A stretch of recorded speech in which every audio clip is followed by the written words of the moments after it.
Salut les futurs.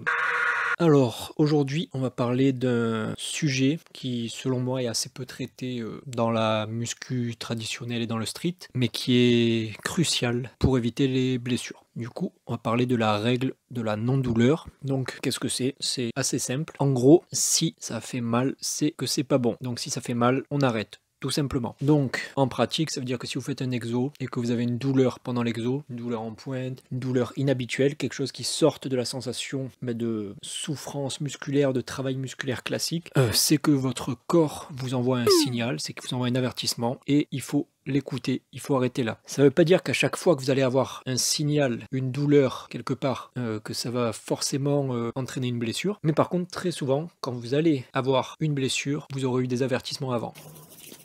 Donc sur le papier c'est assez simple, mais en pratique c'est très peu appliqué pour plusieurs raisons. Par exemple dans le street, une des grosses raisons c'est qu'il y a beaucoup de gens avec un très gros niveau qui ont des mentalités un peu de consanguins et qui prônent vachement l'entraînement à la dure, l'entraînement de guerrier. En mode ouais, on s'en fout de la douleur, ouais, on pousse, continue de pousser même quand ça fait mal, quitte à vous rouler par terre et tout. Bref, comme je disais dans une de mes vidéos, dans le street, il y a beaucoup de mentalités un peu d'attardés. Et du coup, on a plein de débutants qui, en voyant ça, se disent Ah, bah si je veux avoir des full planche press ou front lever touch ou front un bras, il faut juste que quand j'ai mal, je continue de pousser et ça va venir et tout. Sauf que ce qu'on vous dit pas, c'est que ces gens-là, ces idiots-là qui disent ça, souvent c'est des élites génétiques. Donc déjà, ils peuvent se permettre des choses que vous pouvez pas vous permettre. Et aussi, ils ont une progression que vous aurez jamais.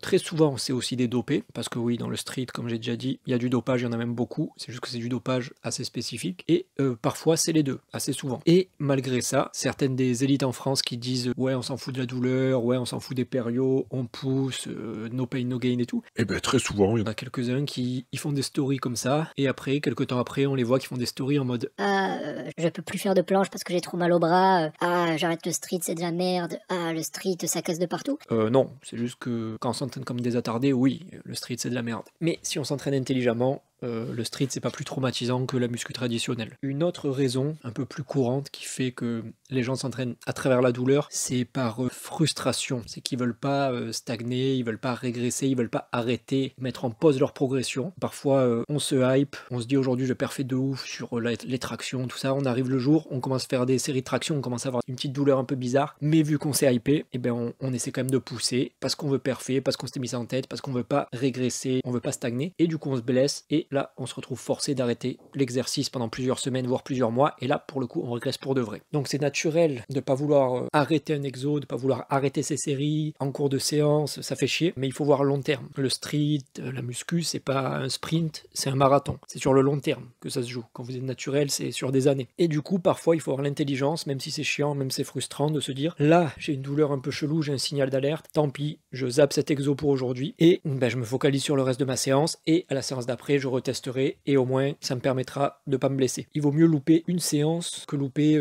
10 séances, 15 séances, 20 séances parce que vous êtes blessé. Surtout qu'autant, si vous vous blessez, par exemple, à l'épaule, sur un exo, autant ça va vous flinguer pour tous les autres exos. Alors que si vous écoutez votre corps et que vous arrêtez l'exo qui vous fait un peu souci ou un truc un peu inhabituel, vous allez pouvoir continuer à faire plein d'autres exos du corps. Donc encore une fois, il faut être malin, il faut être stratégique.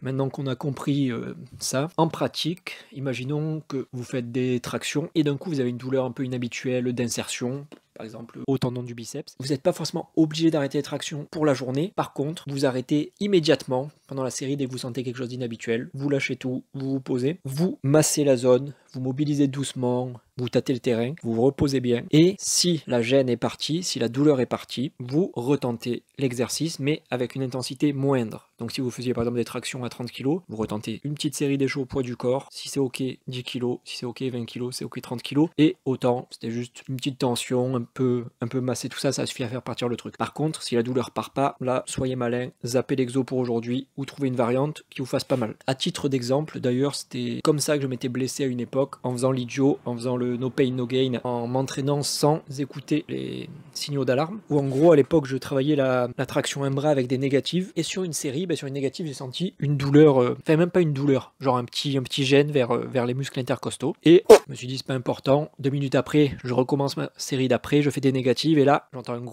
gros et là je pouvais plus rien faire, plus aucun exo, je pouvais pas ouvrir une porte, la porte de chez moi c'était la misère, ouvrir la porte de mon frigo c'était la misère, que ce soit bras gauche, bras droit, vraiment je pouvais quasiment rien faire, et verdict, déchirure partielle d'un muscle intercostal. Donc j'ai pu reprendre rapidement l'entraînement en faisant mes protocoles un peu chelous au bout d'une semaine, mais malgré tout c'est une semaine de perdu stupidement. Donc voilà, faites pas la même erreur, apprenez de mes conneries et appliquer la règle de la non-douleur. D'ailleurs, je vais juste revenir sur la mentalité un peu no pain, no gain. Ça, il y a un peu une confusion selon moi. En fait, quand on dit no pain, no gain, c'est une image. On parle pas de douleur physique.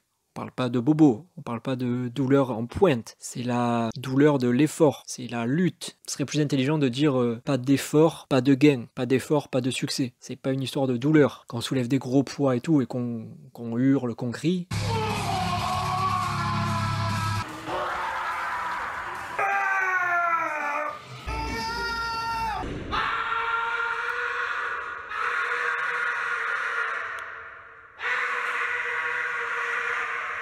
c'est parce que l'effort est difficile, c'est pas parce que ça nous fait mal. Un exo, c'est censé jamais vous faire mal. Si ça vous fait mal, c'est qu'il y a quelque chose qui va pas, c'est qu'il y a un souci côté articulaire, côté placement ou quoi, et c'est un signal d'alarme. Donc voilà, règle de la non-douleur, si ça fait mal, on fait pas, on essaie de résoudre le problème pour continuer, ou on zappe, temporairement. Voilà, c'est tout. Ciao.